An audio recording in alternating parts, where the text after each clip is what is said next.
Good afternoon, and welcome to today's webinar, Forecasting Demand in the Face of a Pandemic. My name is Aidan Goldman, and I will be the moderator today. We will begin shortly, but first, let's go over a few logistics. The webinar will run approximately 45 to 50 minutes. We will save some time at the end for Q&A. During the webinar, you can submit questions using the control panel on your screen at any time. I will be monitoring these questions throughout the webinar and will compile a list for Q&A at the end. We will also take questions during the Q&A session itself. We will try to address as many questions as possible, but if we do not get to your question, you will receive a follow-up email after the conclusion of the webinar. We are also recording this webinar and will email you a link to the video sometime next week. In addition, the webinar video will be posted to our website, where you can find a full archive of past webinars. They are free and a great way to catch up on any past webinars you may have missed. Now I will turn it over to Eric Stellwagen, President of Business Forecast Systems, to begin the webinar, Forecasting Demand in the Face of a Pandemic. Okay, thank you, Aidan. As Aidan mentioned, my name is Eric Stellwagen. I am the founder of a software company called Business Forecast Systems, and we create the Forecast Pro product line.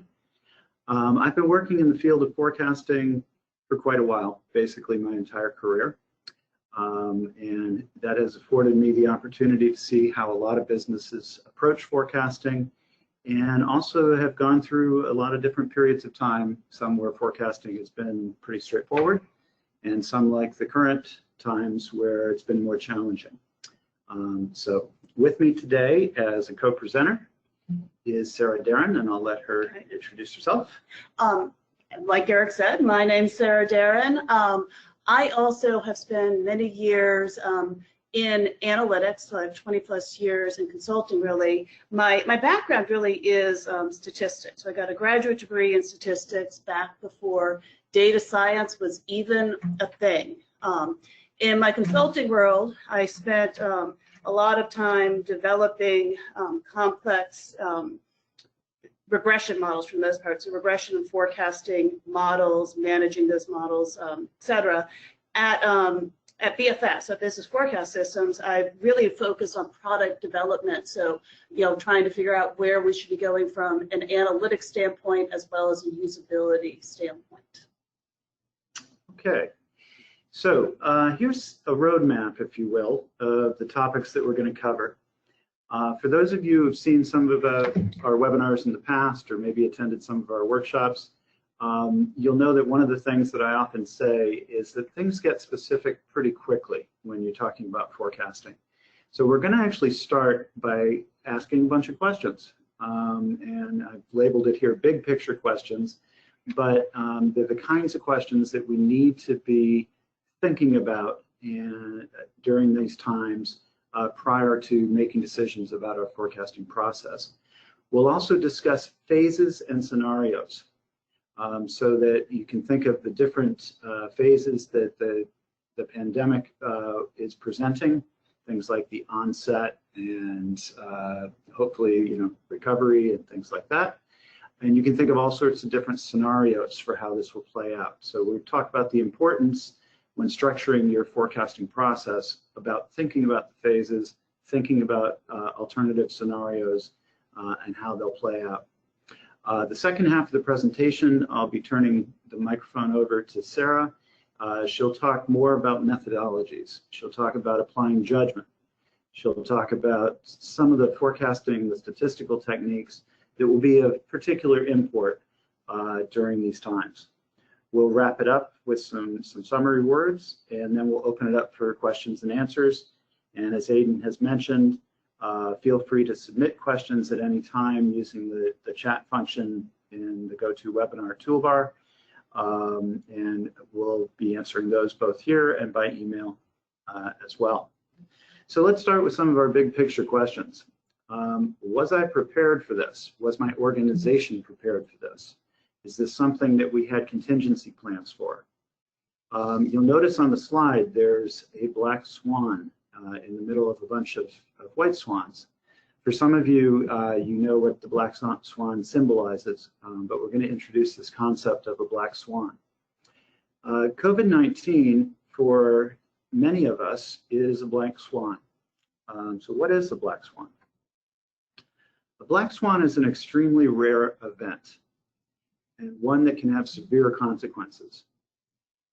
It can't be predicted before it happens, though many will claim after it's happened that it should have been predictable and that it will be predictable going forward. Black swans can cause catastrophic damage to an economy, and the book that brought up this concept was really about the impact on the economy of very unlikely events that, when they do happen, again, cause major damage to the economy. The only way to be prepared for black swans is really by building systems that are robust and that really take into account what you might call emergency planning.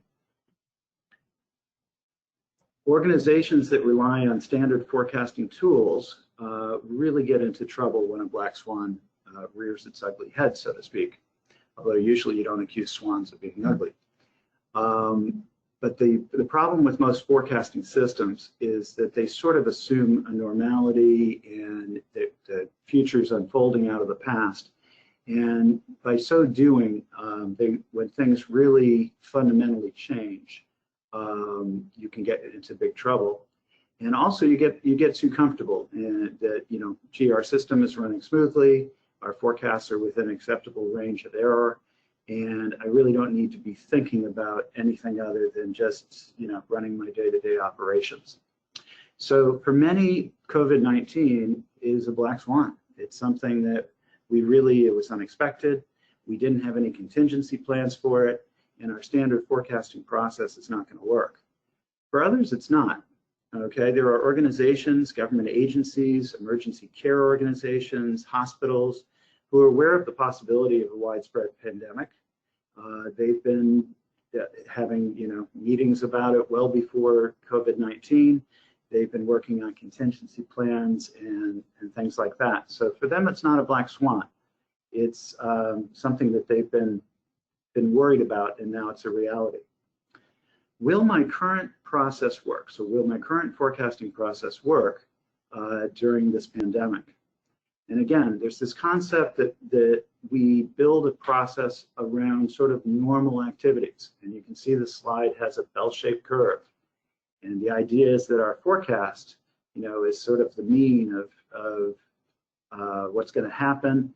And this bell-shaped curve sort of tells us the plus or minus. And many of us are used to thinking about, you know, confidence limits and prediction intervals. And this is a pretty standard concept in forecasting, that the forecast is sort of the expected value of what's going to happen, and any variation around that forecast is just sort of the, you know, the plus or minus. And if in this sort of normal world, if you had an observation that's way out here, or way out on the tail, or, you know, way over here on the tail, that would be a very unusual occurrence. But again, it's part of just, it's like winning the lottery. It's an unusual occurrence, but you expect going forward to get more normal values. The difference here at the pandemic is, no, this model is failing. It's not, we're not at some sort of equilibrium or normal behavior. Many of our forecasts are generated by extrapolating the past, and that's a good method for understanding current trends and current seasonal patterns, again, when things are stable. But it's not a good method when things are very unstable and when things are structurally changing. So clearly, the question of, will my current forecasting process that was running smoothly 6 months ago, is it going to serve me well right now? And the answer is no. Am I a winner or am I a loser? Okay. As we think about how COVID-19 is going to impact our organization, there are many people on this webinar that are seeing you know, dramatic changes in their demand patterns. Some of these changes are positive. You know, if you're in these what we're looking at here, this little histogram, is a year-over-year change on credit card purchases in the U.S. for March and last March, so March 2020 versus March 2019. I think this would be even more dramatic if we had April's numbers, which we don't quite have yet. If we are in the alcohol business, we see a great big increase in our sales year over year, and the grocery business as well. Restaurants are, in my winner and loser terminology, losers in terms of that their dollars spent on credit cards in restaurants has gone down 11% for March, and again for April would go down much more than that.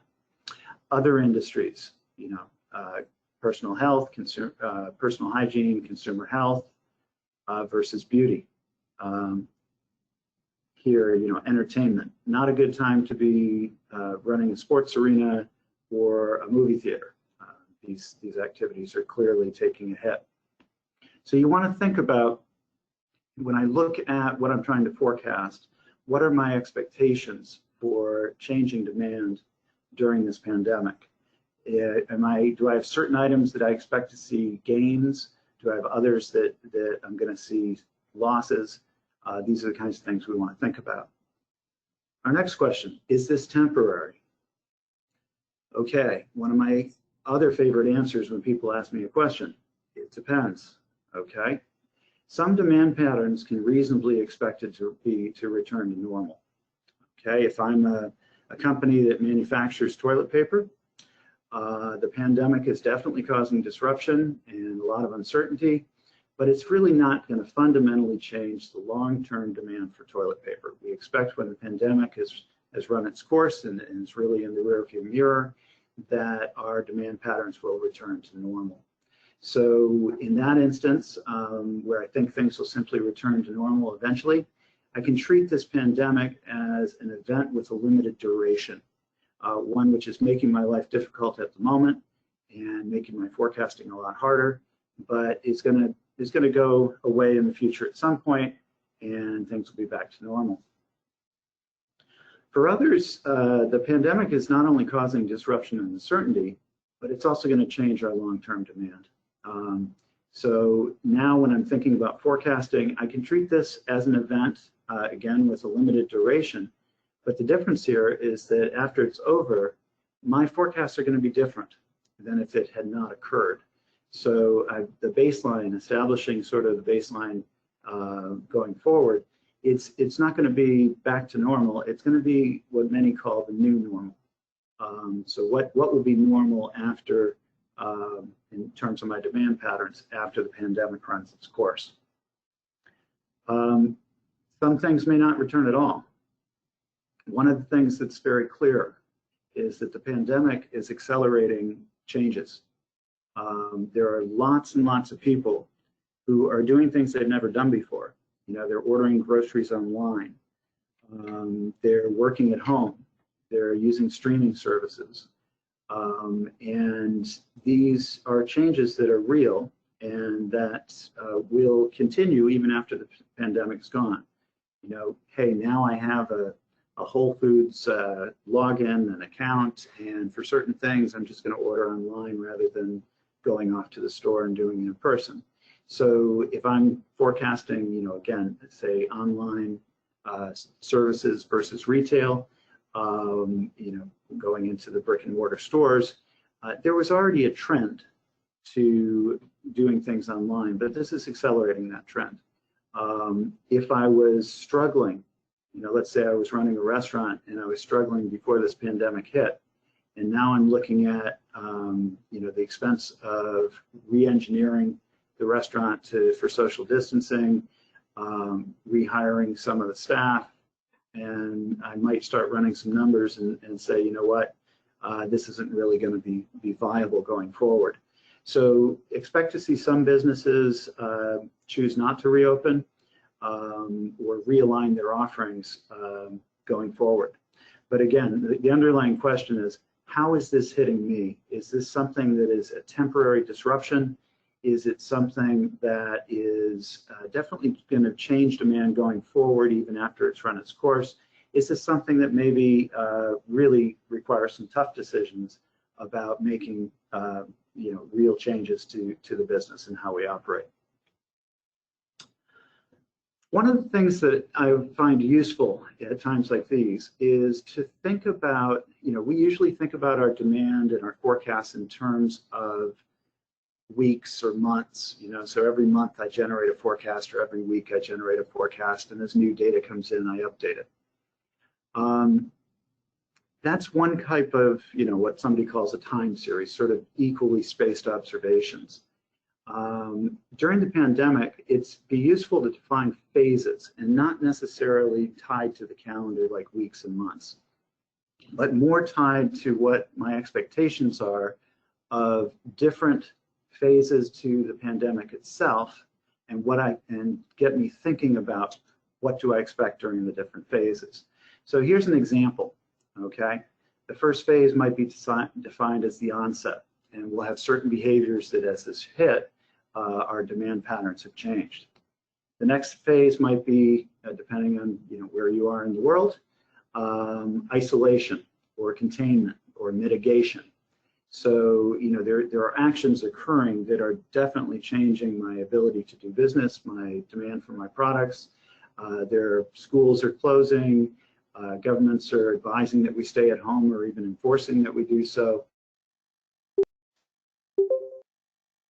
Maybe have a lot of uncertainty around it, but we don't expect it to last forever. So maybe we move into the next phase where we'll define it as reentry. We're going to start to ease restrictions.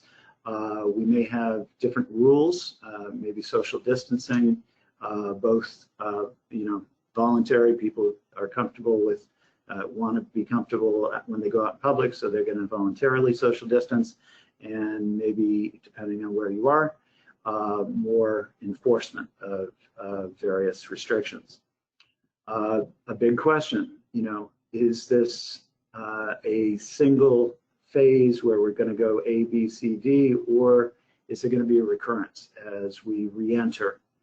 Perhaps we re-enter too quickly or without enough restrictions, and maybe we go back into some of the mitigation requirements and policies that we had hoped to be coming out of.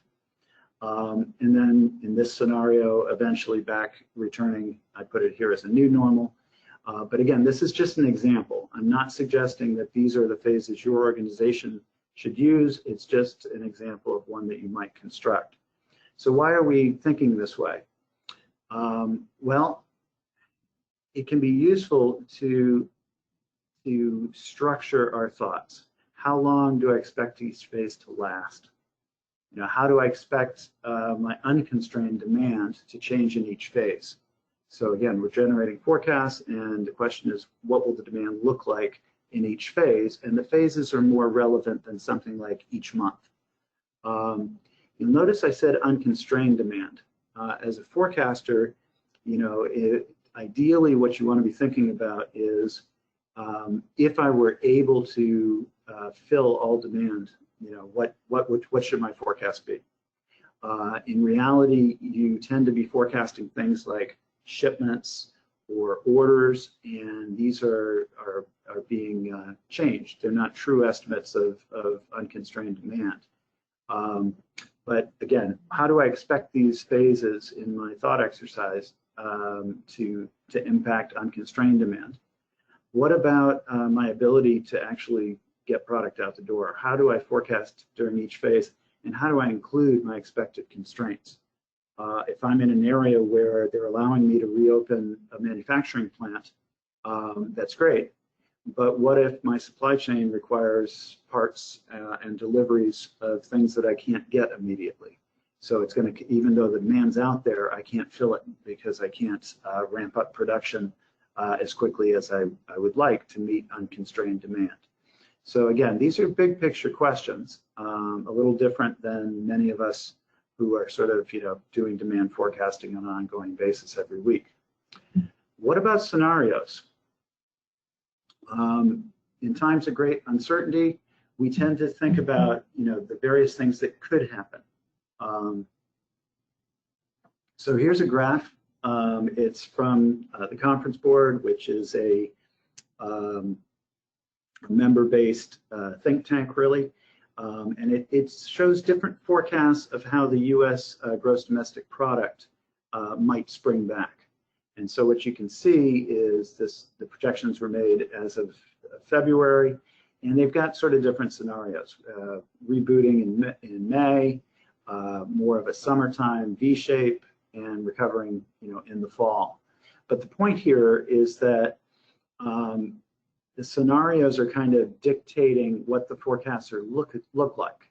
So it's not, here's my best estimate of what's going to happen, plus or minus. It's like, no, there are fundamentally different scenarios. And depending on which one becomes reality, my forecasts are going to vary. So it's not just a single forecast with uncertainty around it. It's really 3 different forecasts under 3 different scenarios. So again, when we're thinking of times of uncertainty, creating and communicating different forecasts for different scenarios can be a very useful exercise. This could be as simple as, here's my best case, here's my worst case, or again, maybe it's tied directly to varying assumptions about the future, including the different phases that we expect and how those phases play out in time. So I'm going to conclude this sort of big picture session with some advice. Think hard about the big picture questions before you begin forecasting. It's not simply, this is the way we've always done it. We want to get back into our desk and we want to pull up the screen and hit the button. It's not going to work that way.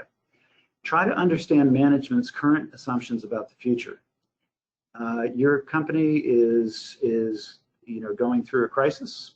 There's probably a war room set up where upper management is in there, often trying to understand how this is impacting the business and how it's going to play out. So make sure that we understand management's assumptions about the future. Define your phases and develop a strategy for each phase. Reassess your strategy frequently, and as new information becomes available, don't be afraid to change your approach. Again, things are changing rapidly, and you need to stay flexible. Review and modify your forecast more frequently to incorporate current information. I'm not saying that if you have a monthly forecasting process that you should switch to weekly or daily forecasts. What I'm saying is be modifying your monthly forecasts as new information comes in real time. So many times people's forecasting process is, I generate a forecast at the beginning of the month, I put it into production, I don't look at it again until next month when I have a new observation and I revise it. That process is not a good one in these times. What you want to do is generate your initial monthly forecast. You want to keep an eye on things and how they're changing. You want to communicate with the powers that be that the forecast may be changing frequently. And that, again, don't be afraid to change the forecast and your approach if appropriate.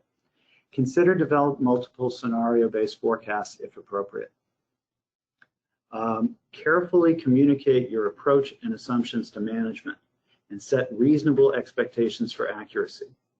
These are unusual times, and if you are afraid that management's going to come back and say, you told me this was going to happen, and you didn't give them sort of, yeah, but there are two other scenarios that we also considered, and if the recovery doesn't, if we can't get those the supply chain going again as quickly as we observed, then these forecasts are going to be quite wrong.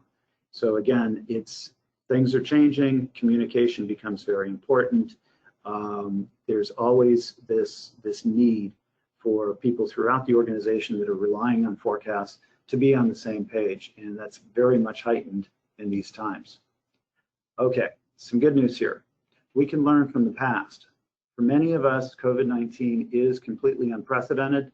We haven't had these kinds of shocks to our system and specifically into our forecasting process. But for others, there have been black swans in the past. And I've certainly, again, I started this webinar by saying I've been doing this 35 years. I've seen many organizations go through things that are similar. The difference with COVID is it's hitting so many organizations at the same time. and there's more interrelationships. But for example, I once did a workshop for a multinational company that was operating in different African nations. We had had some people from 7 or 8 different nations that attended. One of them had a major coup, and just overnight they had to shut down production. Various people had to leave the country. There was great uncertainty for a period of months where it was just sort of unclear as to how this was going to play out, whether they'd be allowed back in, et cetera. It was a real black swan, and it was something that they dealt with in some of the same ways here. 9/11, the terrorist attack certainly was a black swan for some businesses. Air travel certainly abruptly changed. There was a new normal coming back. It didn't just spring back to normal. Other natural disasters, sometimes it's technology. I had another workshop for an overnight delivery service, and what had happened was the fax machine was introduced, and so delivery of overnight letters was pretty predictable, always had sort of plus or minus 5% around their forecast. As the fax machine hit, this really changed demand, and forecast errors shot up to 40–50%, and it was, again, it was kind of a little bit of a black swan in that they didn't expect this kind of fundamental change to their business. And when it returned, it definitely was a different baseline, a different new normal. So again, we're going to be looking next. Sarah's going to guide us through some different methods that people can apply in these times, and I'll let her take it away. Thank you, Eric. So this happened. Now what do we do?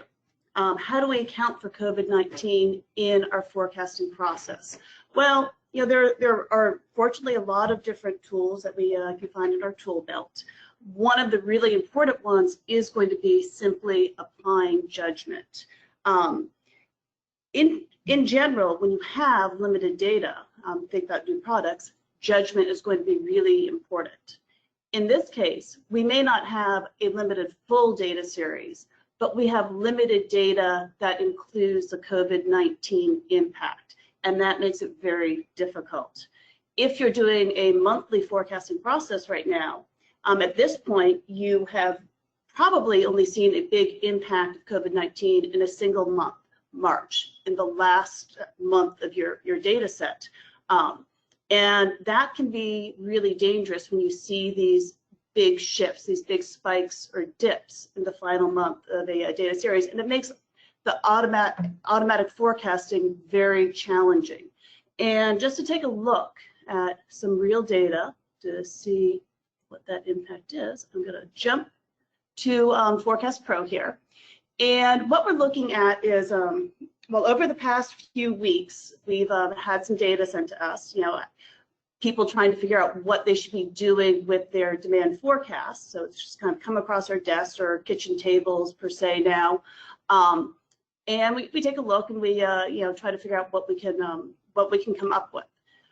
So what we're looking at is just a few SKUs that people have sent us. The green line here is showing us our history. The red line is our forecast. And this is an automatic forecast that we're looking at here. And obviously we have this very large spike. So this is one of the winners, so to speak, in the graph that Eric was sharing. And what you can very clearly see is that the automatic forecast has been impacted by that spike at the end of the data series. And what has happened is that we are now producing a forecast that assumes that we're going to remain at this new very high level over the next 12 months. And another SKU that we have here, we see this same very big dip now, actually, at the end of the data series. And in terms of the forecast, we actually don't see a level shift. Instead, the automatic forecast is picking up on this dip as a seasonal dip. So basically, our automatic forecast is saying this happened in March 2020. We expect to see a similar really big dip in March 2021. So pretty much the seasonality of this forecast has dramatically changed. Final SKU here, we have another big dip, we see a big level shift, and we see also a very flat forecast. So we don't actually see any seasonality in our forecast, but we know it's there because last month, and I'm going to switch my layout here quickly, and what you can see is I've added in this blue line, and it's called Previous Forecast 1. This is the forecast that we made last month. This is the forecast that uses data only through February 2020, and we used it to forecast March sales. Obviously, we have a big miss here, but if you look at this forecast, it's seasonal and it reflects the structure that we see in the historic data from before COVID. And when we think about applying judgment, we're going to want to think about making sure that the baseline forecast that we're starting from, that we're applying those judgmental overrides to, makes sense and shows the patterns that we expected to see. So with that, I'm going to jump back to our slides here. So some guidelines when you're making judgment-based overrides, which clearly will be very important until we have more COVID data. Start with a statistical baseline forecast that controls for the COVID-19 impact. So even if the level of that baseline isn't quite right, you want to make sure that you're reflecting the right seasonal patterns that you expect to see. To do that, you want to start with determining when the impact started. For most people, that is likely in March. For some people, it might have been February, particularly if you're in manufacturing and impacted by China shutting down. And then you also want to use customized models to adjust for the impact. So you see where the impact happened, you can either use models to adjust for it, or you can simply truncate the data. So in that example that we just showed, the blue forecast from that only included data through February, that also might be a reasonable starting point as a baseline that you can then adjust. So what are some guidelines for how you should make these adjustments? Well, use data whenever possible. Obviously, we have limited data, but we do have some data. In terms of what we might expect to happen in April or May, look at how far off we were in March. If you look at the difference between our baseline forecast and what actually happened, that's actually a pretty good estimate of what the impact of COVID-19 was in March. So it gives you a good starting point that then you could perhaps assume that in April is going to be about that, maybe a little bit even bigger, since April will be a complete month of the pandemic as opposed to March. But then as you move forward, you know that the impact is going to be changing. So you're going to want to be looking at real-time data trends to understand how demand is shifting. You're going to want to think about things like open orders, leads, or another thing you could do is just simply look at more granular temporal data. So if you're running a monthly forecasting process, we certainly don't recommend that you switch to weekly or daily data for that process, but you can look at weekly or daily data to understand how your sales are changing on a year-on-year basis, and to just give you some guidelines for how those real-time trends are playing out. Another really powerful thing can be using analogous examples from countries or states that are days or weeks ahead on the COVID-19 curve. By doing that, you can understand how demand has shifted in other geographies and make the assumption that demand will shift in a similar way in your own geography. This is something that you can use in kind of this applying judgmental override setting. It is also something that you can use more formally in modeling, using a by analogy model where you actually provide a profile and use that to generate your statistical forecast as well. Again, data is very limited, so you're going to want to be able to use structured methods to generate an unbiased consensus adjustment for your data. One of the ways that you can achieve this is something called the Delphi method. It's a great way of getting an unbiased consensus agreement on what you expect to happen. And this is something that we actually cover in depth in our webinar on using judgment in your forecasting process. So if you're interested in learning more about the Delphi method, we highly recommend that you take a look at that previous webinar. And finally, document all overrides made. That remains true whether it's COVID-19, whether it's a new product, or whether it's a simple adjustment for a promotion that's going to be happening. And the idea here is that it's really important that you document what you're assuming, because your forecast is very much based on that assumptions. It gives you justification for what you're assuming, and it also can, as you move forward, you can understand what you've done previously and how you might want to change that as things play out. So suppose that we now know how we want to adjust the data, and now we actually have to go through the process of actually adjusting the data. And usually when we're making overrides, we might be making it for one SKU here, one SKU there. Here we're making a massive amount of overrides. It's very likely that we're shifting demand for every single one of our SKUs.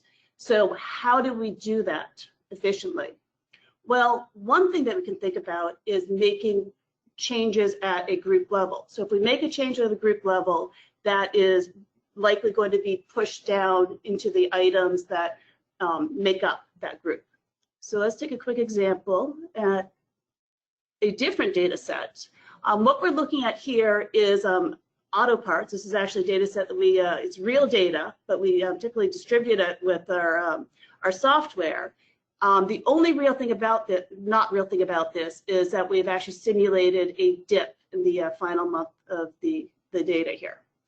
But the important thing to notice about this data as well is that unlike the SKUs that we just looked at, this is organized into a hierarchy as forecasting data typically is. So what we have over here is we have 4 different types of auto parts. And then as we go into these layers, we see that's organized in geographies.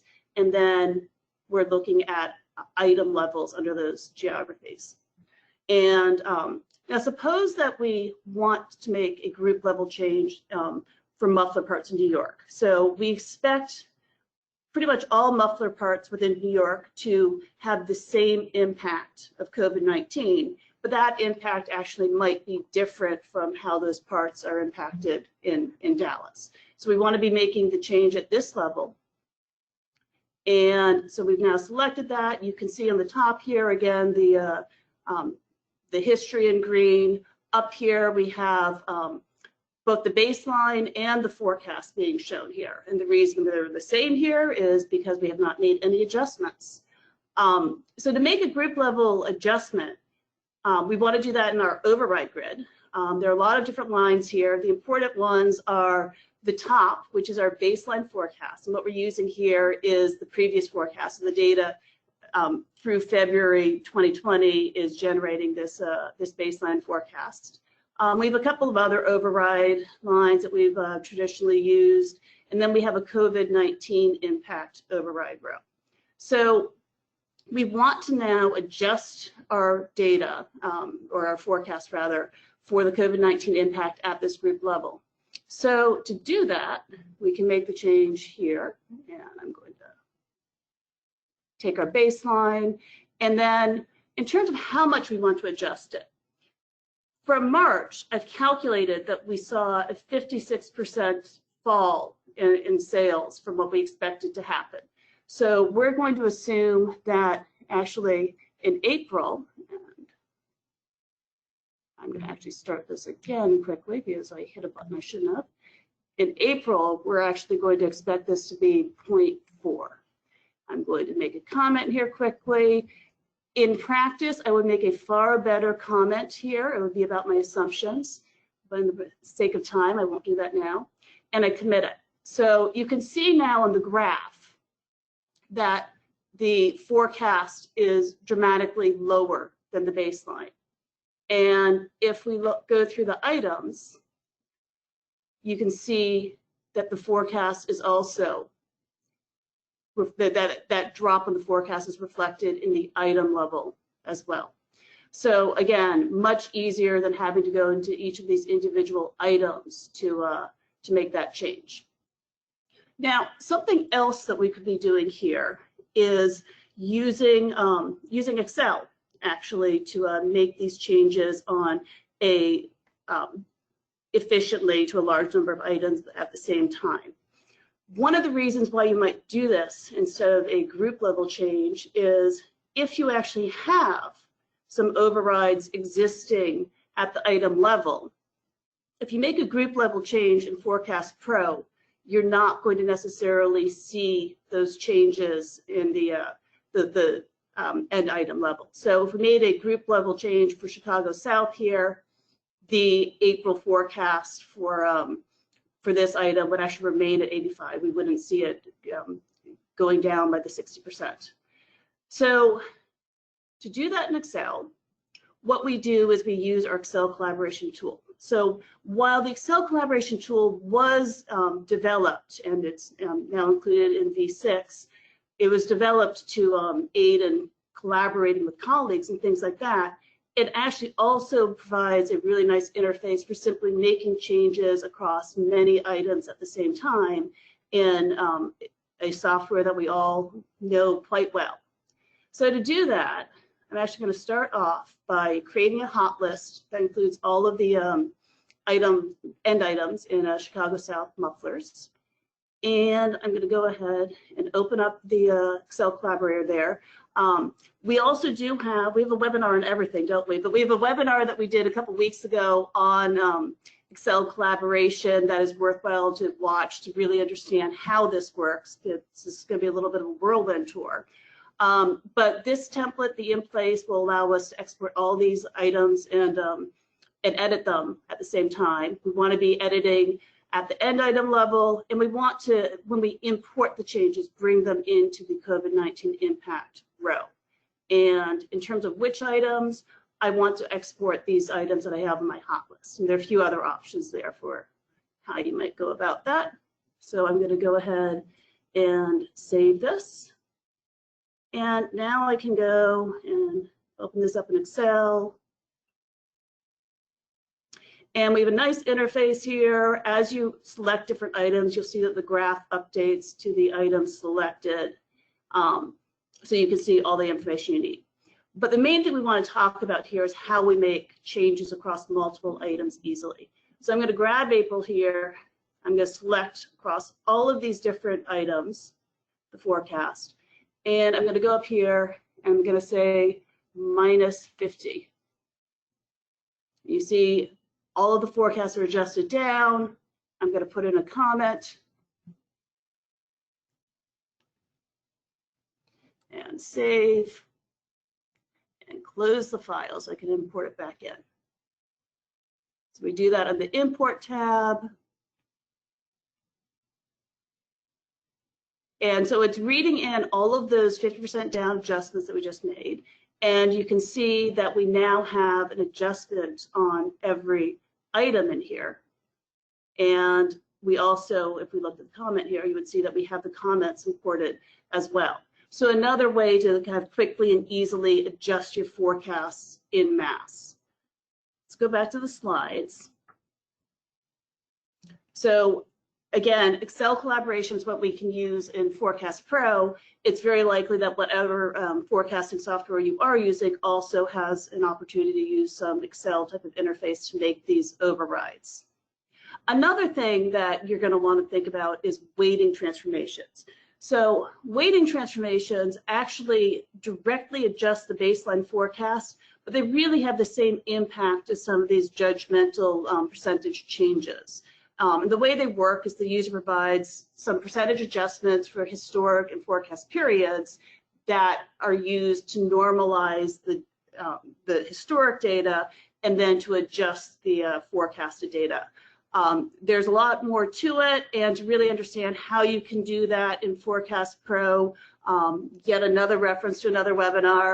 But about a week and a half ago, our trainer James Berry did a webinar on Forecast Pro tips and tricks for forecasting during and after the pandemic, and he has a great demonstration of how you can use weighting transformations to make these judgmental changes to your forecasts. Okay, so let's talk a little bit more about some other useful methodologies. So when we think about forecasting, we're often going to want to think about more tactical SKU level forecasting that is basically demand forecasting, but there's also strategic forecasting. Strategic forecasting tends to be focused more on the medium to longer term, and tends to be higher level. So it might be more about category or even company demand and sales as opposed to SKU level. And each of these have a bunch of different things that you're going to want to think about when you're adjusting your forecasting process. So we've made reference to a lot of these up here. We talked about by analogy. We're going to go through event models and custom component and touch on dynamic regression. But these are some of the tools in your toolbox. And we were quickly going to talk a little bit about strategic forecasting. Strategic forecasting is particularly hard. This is where like a lot of the what if analysis, scenario planning is really important. And it's really, you end up doing a lot of wargaming, and those wargaming scenarios are often going to feed into dynamic regressions or assumption-based modeling. But again, we're not going to get into the details here, but we have a lot of resources. Please reach out if you want to learn more about any of these specific things. So I'm actually going to jump back to the product now to walk through some event models and how you can use the event models to adjust your data. So I'm going to take out that previous forecast. And actually, we go back up to this SKU here. So the idea of event model, we referenced this when we were talking about establishing our baseline forecast. So you can use methodologies to control for the COVID impact. But that's one way that we can use an event model here. So to use an event model to control for this March spike, we're going to go to the forecasting tab, and we're going to open up the event manager. We're going to select this point here. So the idea of an event model is that you are associating an event schedule with the forecast. So historically, you're indicating when exceptional events like COVID occurred and when you expect them to occur going forward. So the event manager gives you the ability to set up that schedule. And what we're going to do is for March 2020, we already set up some different events that we can apply. And we're going to choose March, the March COVID there. We're going to commit. And you can see that just controlling for that shifts the forecast back down to probably a more reasonable baseline forecast that we can apply judgments to. But that said, we're also not incorporating the impact of COVID into the future. We can also do that, but when you're doing an event model, an event type needs to have occurred historically to see the impact in the forecast. So what we could do is we could assume that in April and in May, we're going to see the same COVID March impact that we saw in March. So we're going to put the March COVID on there. We're going to hit commit. And you can see that the forecast for those 2 months then shifts back up to that much higher level. Now, I actually put together another schedule here that assumes that there's going to be a different impact in June, July, August, September. So if I hit commit, I see nothing happen. And that's because the June through September impact hasn't been observed historically. Now, that's okay. We have another tool so that you can actually judgmentally enter what you expect that to be. So I'm going to open up the custom component model here.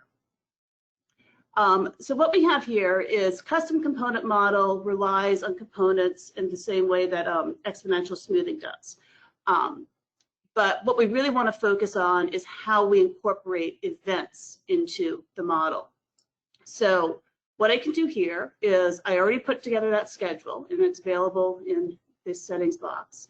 And I'm going to open up this edit series. So because it hasn't happened historically, we have an index of 1, so assuming there's no impact, and I can go ahead and change that. I'm going to change it to 2, not 12, 2. And I'm going to hit OK and OK here. And now you can see that the forecast is actually incorporating that event type, and we're assuming that we're going to see a doubling of sales in those months. So this really is a rosy scenario, though, for this particular company. That you're going to see great sales for quite a while. So let's actually go back to the slides here, and this pretty much covers what we just talked about. So what are the other tools in your toolbox? Well, regression. Regression is really important for in times like this, particularly for strategic forecasting. And why is it so important? Well, it's really powerful. There are a lot of things that regression can do. The idea behind dynamic regression is that you're introducing explanatory variables or sales drivers. By identifying the key things that really drive your sales, you can start to understand how those sales drivers have an impact on your demand or sales. So you can understand the sensitivity of, if COVID-19 deaths increases by a certain amount, what is that going to mean for your sales?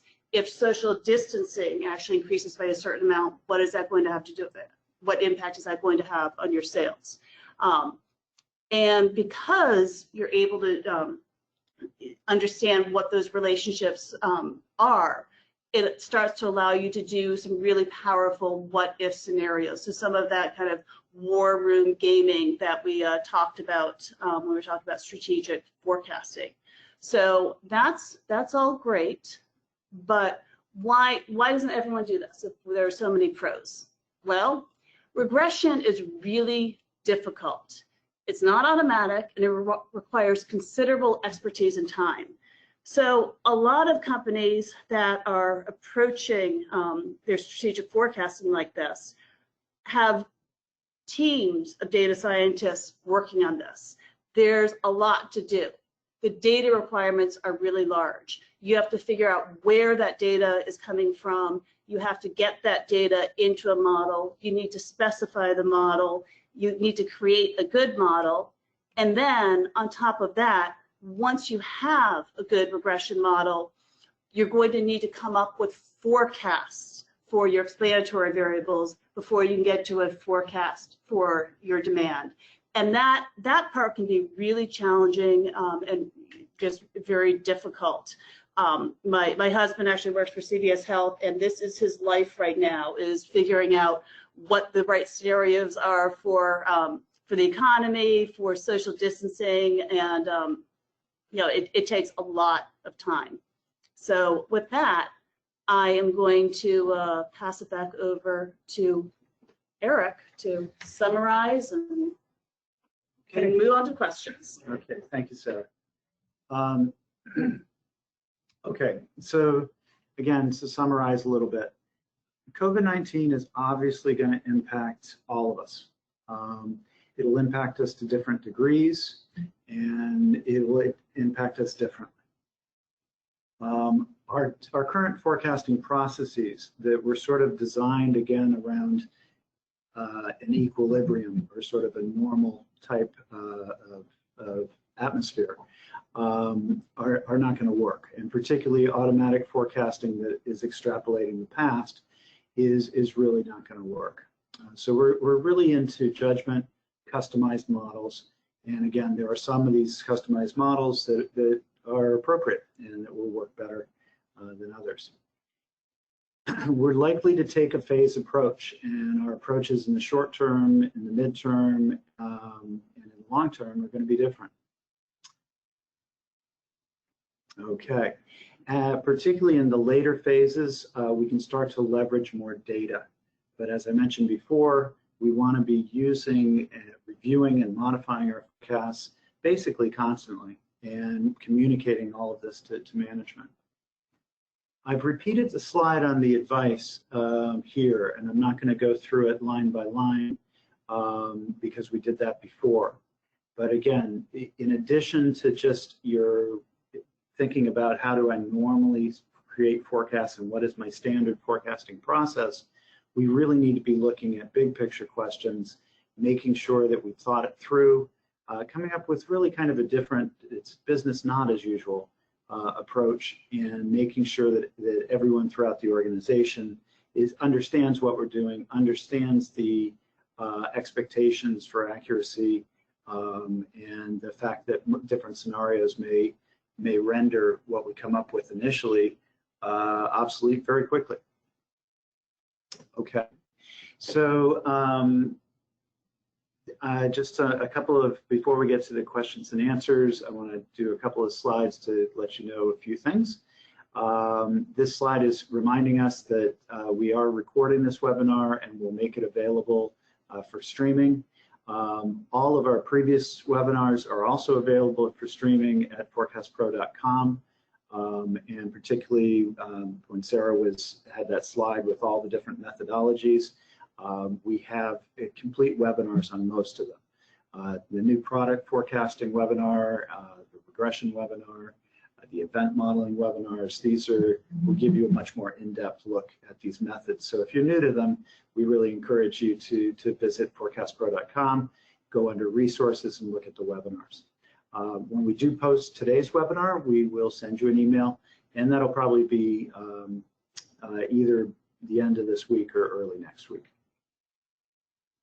Okay, our company does usually run classes, and we had one scheduled in Amsterdam, but given the COVID-19 situation, we have canceled that. But what we are developing at the moment is an online version of our workshop called Techniques, Best Practices, and Application Using Forecast Pro. Essentially, we go through all different forecasting methods. We explain how it works conceptually. We talk about pros and cons, and we illustrate how to apply it using real-world data. So we're working on an online version of this, and everyone who's signed up for the webinar is on our mailing list. You'll be receiving notification once that's been scheduled. We are holding, hopefully, a user conference in September. So we're going to take a wait-and-see approach here, but if you are interested, these events have always been fun and educational. It's scheduled for September 21st through 23rd in Cambridge, Massachusetts, which is right outside of Boston. They're good events. I would say mark your calendars. We have a very, if you want to sign up, we're not requiring any sort of payments or anything, and you can cancel without any penalty. It will be limited to 100 people, again, assuming that we can hold conferences with 100 people in Cambridge in September. So a little bit of a wait and see on that, but again, mark your calendars if you are interested. The software that we've been using, as most of you know, is Forecast Pro. These webinars do get a certain amount of pass along, so we tend to get people who aren't Forecast Pro users in them as well. If you are interested in learning more about Forecast Pro, we'd love to show it to you. You can just request, we do live WebEx-based demos, and they're free, and we can even use your own data. So if you're interested about learning more, there's a lot of information you can view on forecastpro.com. You can also just contact us and request that we set up a live demo. We'd be happy to do that. Okay, so at this point, let's bring Aiden back in, and we'll open this up for some questions. Okay, yeah, there were a number of questions. So the first would be, using Forecast Pro, what are some effective ways to truncate your input data without affecting your ERP system or your ordering or whatever you're feeding those forecasts into? Okay, so I guess I'll go ahead and answer that one. Let's pop it up here. There are a couple of different ways of doing it. One is here under operations. There's this project start and end dates, okay? And this is global for the entire project. So if I wanted to back up the end date and say generate a baseline forecast that did not include that last period, I could back that up a month and then I hit forecast or recalculate the equivalent here, and I've now generated a forecast with a different starting and ending dates. You can also do that on an item-by-item basis using modifiers, all of which are documented in the program reference. So there's a couple of different ways to skin that particular cat. Okay. And in the auto parts example that Sarah was running through, there was a row in the override grid labeled COVID shift %. And so there's a question of how that was calculated, and whether that was calculated within Forecast Pro or externally and read in. That was actually calculated within Forecast Pro. So if you look down here, you can see the formula that we used for this calculated row.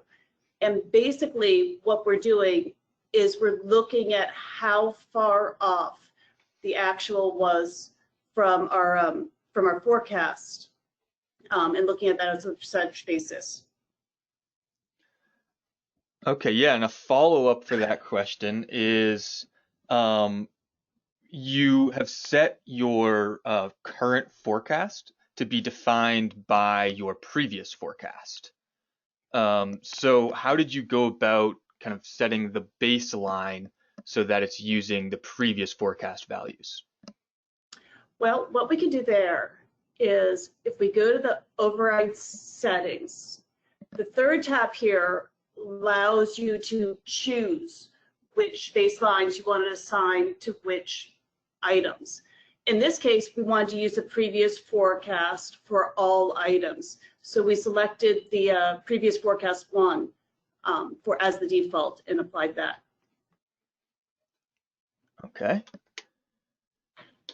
And here's another two-part question. So the first part is going to be, is it reasonable to switch to using dynamic regression models for forecasting if you haven't been using dynamic regression before? Okay, so one of our favorite answers, of course, is it depends. I would say the following. Regression is often used at high levels. So it's not very often used at a SKU level or a SKU by warehouse. And the reason for that is we just don't tend to have enough structure and volume at the data. So I would say if we're considering using regression, we're probably considering using it at a high level. Is it reasonable to do it if we haven't done it in the past? That's a matter of comfort and availability of data.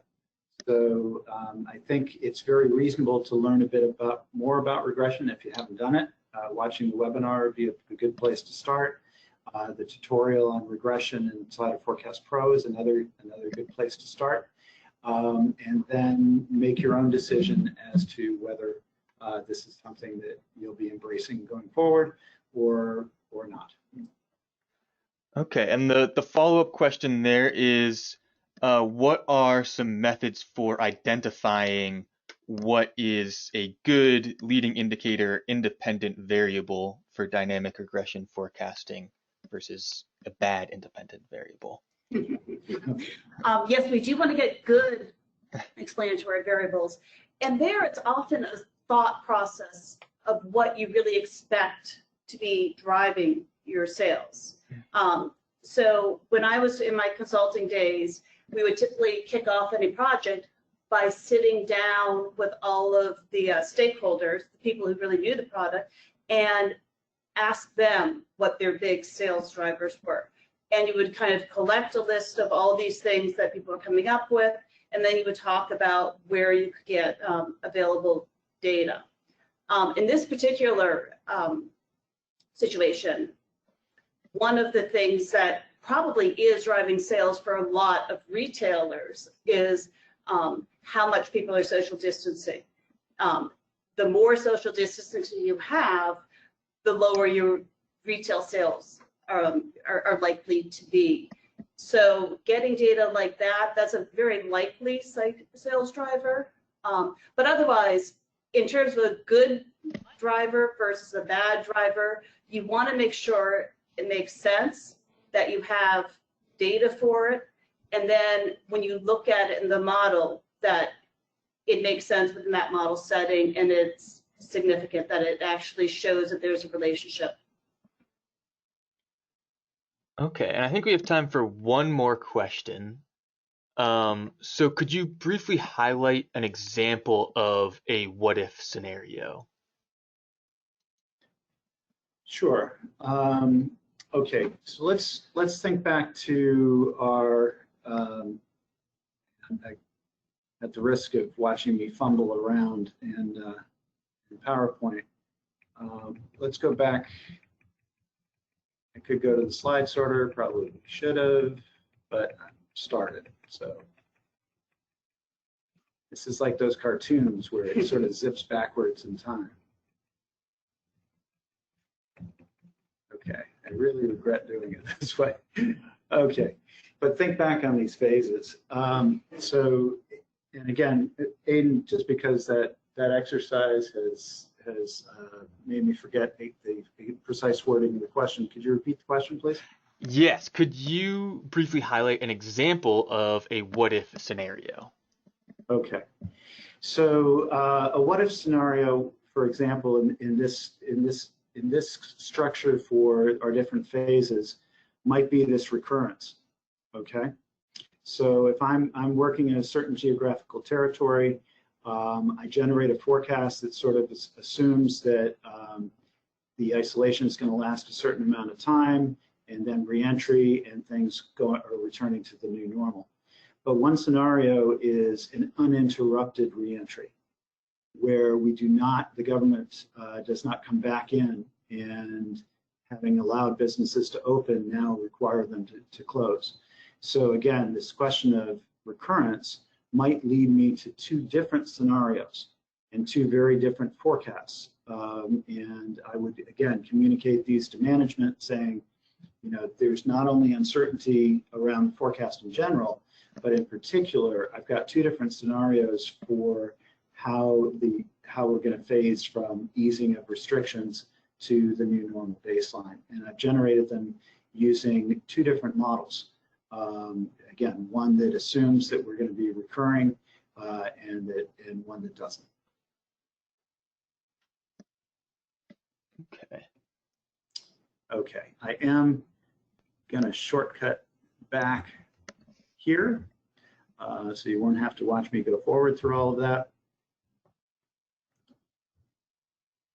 And basically, I want to thank everybody for taking an hour out of your day and joining us.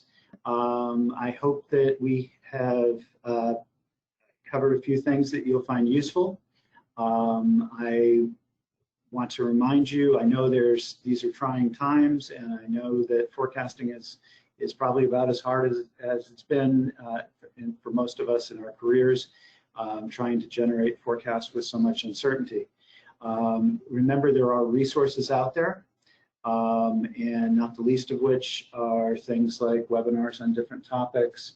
For the Forecast Pro users out there, there's also tutorials and manuals. And by all means, reach out if we can be of assistance. So again, thanks to everyone for attending. And we hope to see you at a future webinar.